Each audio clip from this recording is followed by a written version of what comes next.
ষষ্ঠ শ্রেণী বিষয় গণিত অনুশীলনী 1.1 পৃষ্ঠা 6। 3 নং সমস্যার সমাধান।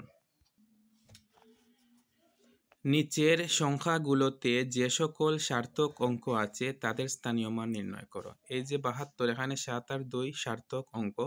4, 2, 0, 3 শূন্য সার্থক নয়, শূন্য পরে যেগুলো আছে অর্থাৎ শূন্য বাদ দিয়ে যেগুলো আছে সেগুলো হচ্ছে সার্থক অঙ্ক। এই যে শূন্য যদি বাদ দিই তাহলে 4, 2, 3, 4, 2, 3 হচ্ছে সার্থক অঙ্ক। 7, 8, 9 হচ্ছে সার্থক অঙ্ক। এগুলো শুধু শূন্য নয়, শূন্য ছাড়া বাকিগুলো হচ্ছে সার্থক অঙ্ক।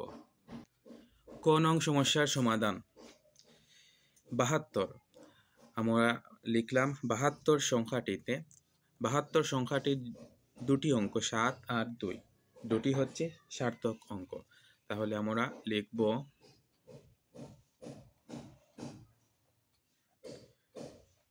সার্থক অঙ্ক 7 আর 2, এর মধ্যে প্রথমে 2 আসবে। 2 এর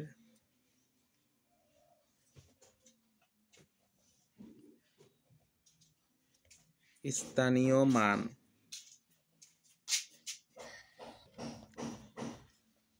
সমান 2 হচ্ছে একক, তাই 2 একক সমান একক স্থানে 2 আছে তাই 2।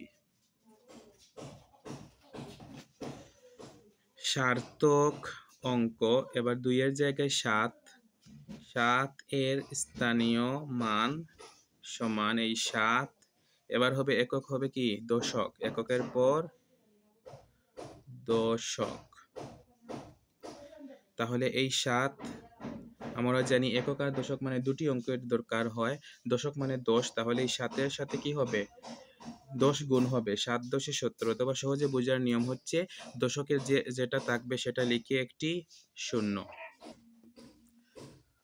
সুতরাং প্রদত্ত সংখ্যাটির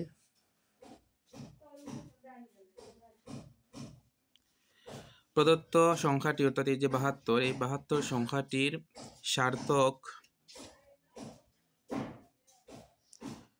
সার্থক অঙ্কগুলোর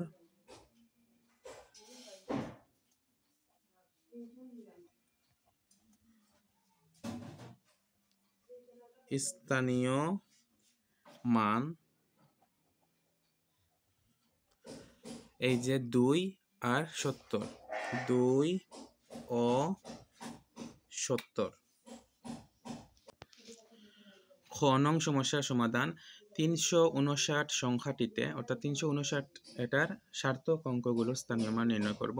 এখানে 3, 5, 9 তিনটি সার্থক অঙ্ক, তাই প্রথমে লিখব সার্থক অঙ্ক। প্রথমে আসবে এই 9, 9 এর